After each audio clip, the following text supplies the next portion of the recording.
Amigos, con relación al paro de octubre de 2019 en Ecuador, quizá uno pueda dividirlo en dos grandes esferas, ¿no? Las esferas de las causas, que serían entonces las medidas económicas, supuestas causas, y por otro lado las consecuencias, ¿no? Yo quiero hablar en este video primero de las consecuencias del paro en sí, no de las causas. Entonces, a mí me parece ahí que uno puede quizá tratar de dividirlo en tres tipos de influencia, ¿no? Una influencia del sector indígena y trabajadores, sindicatos que han salido a protestar por estas medidas. Otra influencia del correísmo que se ha activado rápidamente dentro del sector indígena y dentro de los trabajadores y dentro de los universitarios también, y se ha activado muy rápidamente porque esto lo han venido trabajando desde hace mucho tiempo, ¿no? Y a través de esta segunda influencia, la apertura a esta tercera influencia, el involucramiento de personas extranjeras, venezolanos y colombianos, que empiezan a traer tácticas de guerra de guerrillas que son muy fáciles de ser reconocibles, ¿no? Porque utilizan armamento casero en contra de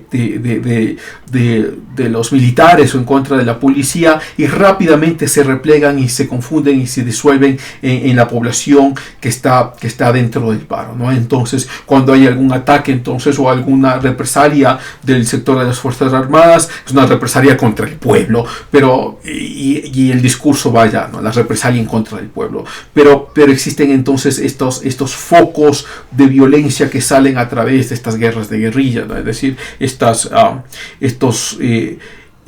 ataques sorpresivos y casi inesperados, violentos, armados, y muchos de estos con armas caseras. Y luego se disuelven y se dispersan en la población, ¿no? Entonces, claro, tienen el gran justificativo de que cualquier represalia es una represalia en contra del pueblo, pero nunca hay una acusación a estos grupos, ¿no? Entonces, quizá uno puede entender las consecuencias dentro de estas tres fuentes de influencia, ¿no? Y hay algo que me preocupa, que en el tiempo, o sea, los días ha ido pasando y estos tres tipos de influencia empiezan a mezclarse, ¿no? Entonces, el sector indígena, que iba de cierta forma pacíficamente a cerrar las carreteras, los medios de comunicación, o sea, los medios de transporte, y a dirigirse hacia Quito por sus reclamos, ha entrado en esta espiral de violencia, ¿no? Entonces tenemos un sinnúmero de casos en diferentes ciudades de nuestro país, en los cuales son los mismos indígenas los que van en la mañana con palos por todas las ciudades, sobre todo las ciudades pequeñas, a que ningún negocio abra. Cuidado que el negocio abra, porque existe entonces esta suerte de opresión, de robo o de destrozo sistemático del que quiera trabajar, ¿no? Y ahí quizá un paréntesis pequeño, porque es una cosa para los que nos gusta un poco de pensar en lógica. Esto es una contradicción evidente, ¿no? Es decir, voy a luchar por el pueblo a través de dejar que el pueblo deje de trabajar. Voy a luchar por el pueblo a través de la destrucción de sus bienes privados. Voy a luchar por el pueblo a través del vejamen, a través del robo de sus propiedades. Es una contradicción evidente, ¿no? Entonces,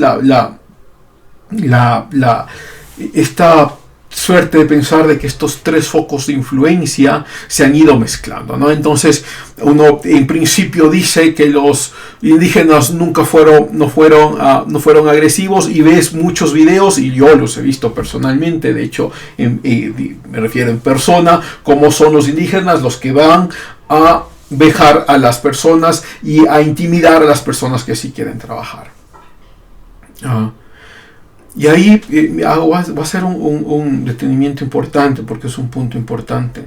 Para mí la moralidad no tiene que ver con el grupo étnico. La moralidad no tiene que ver entonces con grupos raciales o con grupos per se, con colectivos per se. La moralidad es individual, entonces la acusación es individual porque la moralidad es individual. Entonces hay indígenas que son muy pacíficos, sí, pero también hay de aquellos que están destrozando nuestras ciudades y están robando a los pequeños negocios y no los están dejando trabajar, sí.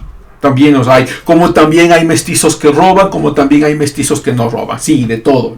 Entonces la acusación es individual. Entonces uno no puede, en este sentido, uno no pudiese entonces decir que los indígenas son pacíficos. No. Hay indígenas que sí son pacíficos, hay indígenas que no son pacíficos, como mestizos que sí son pacíficos, como blancos que no, y viceversa, ¿no? Entonces a mí me parece que hay esta mezcla de estos tres tipos de influencia, ¿no?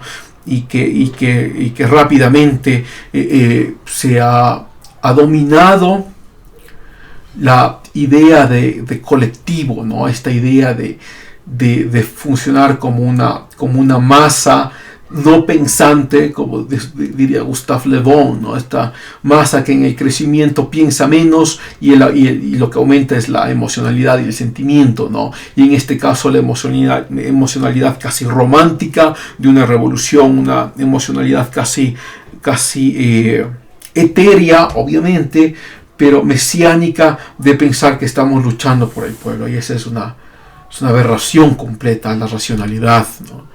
Para el que se crea racional es una aberración completa, porque la racionalidad entonces percibe la emocionalidad como una suerte de causa y efecto. Yo siento lo que siento porque alguien me hizo o algo pasó, pero no la racionalidad. La racionalidad solo ve eso y dice, ok, la racionalidad entonces puede ver independientemente de la moralidad, de decir, es correcto o no lo que voy a hacer a pesar de lo que yo sienta. No. Entonces yo siento, por ejemplo, que voy a matar a todos. ¿Es correcto o no que haga eso? Entonces la racionalidad me permite ver la moralidad y decir, no es correcto a pesar de lo que sienta. No, pero nuestro pueblo se ha visto entonces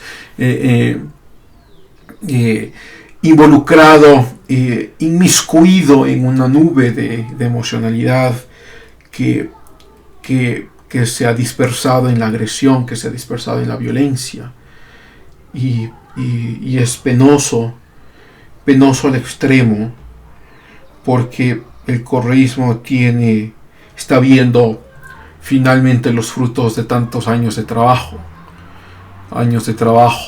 de adoctrinamiento, años de trabajo de enseñar, no solo adoctrinamiento ideológico, sino de enseñar métodos y formas de agresión y formas de intimidación, formas de represión, ¿no? Entonces, y cuando entonces uno menciona grupos específicos como violentos o no violentos, voy a hacer esta dialéctica de pensar de que no son grupos sino los individuos. Entonces hay individuos violentos, muy violentos, que no nos dejan trabajar, que han robado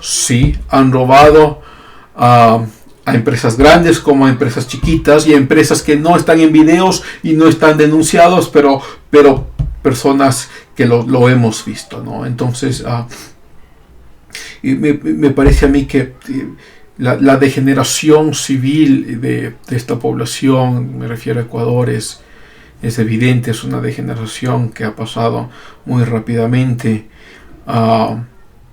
y ha pasado de algo que parecía que en Ecuador había cierta aura de espiritualidad ancestral, que había cierta aura, y sobre todo en la parte de la Sierra Centro, ¿no? Cierta aura de cristianismo también, y todo eso ha quedado relegado a segundo plano. Cristo es lo menos importante ahora, ¿no? Lo más importante es luchar con el pueblo. No nos importa lo que Cristo haya dicho o lo que Pablo haya dicho, no nos importa. Lo importante ahora es luchar por el pueblo a través de dejarlo sin comida, dejarlo sin sus alimentos. Eso es lo importante, ¿no? Entonces la irracionalidad en estos grupos masivos es se ha acelerado de forma impresionante, ¿no? Y teniendo en cuenta que hay líderes entonces también políticos y pensadores y de todo que están influyendo para que el pueblo siga así. Entonces ahí está otra versión de la academia o de pensadores o de influyentes que están sentados cómodos influyendo y mandando mensajes a que sigamos, y además generando noticias falsas como que existen bombas debajo del metro de Quito y entonces van a explotar a todos los manifestantes, o noticias falsas como ya han puesto a francotiradores en todos los edificios para disparar al pueblo, o noticias de todo, existe de todo, incluso videos que no tienen nada que ver con Ecuador y lo pasan como que fuera que estaba pasando aquí. Entonces quizá la idea más importante o la pregunta más importante es cómo recomponer esto, y no es fácil, porque la recomposición merece de al menos dos elementos que son importantes. El primero, la recomposición merece un elemento de humildad, y la humildad entonces merece el elemento de quebrantamiento del orgullo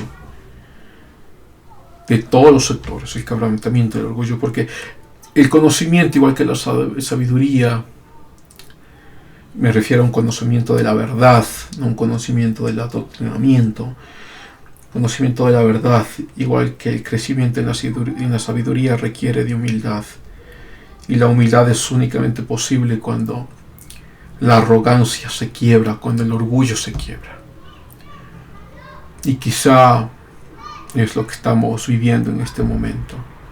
Un punto de extrema violencia, quizá para que la población se dé cuenta, para que todos nos demos cuenta de que el primer punto para crecimiento es la negación de nosotros mismos, es decir, la negación de la arrogancia para poder crecer en humildad, y esa arrogancia tiene que ver entonces con la terquedad también, ¿no? Las decisiones no son arbitrarias o tomadas de forma individual, sino de cierta forma a decisiones colectivas o decisiones consensuadas, ¿no? Entonces creo que ese es el primer punto, ¿no? El segundo punto es una decisión abierta, sincera y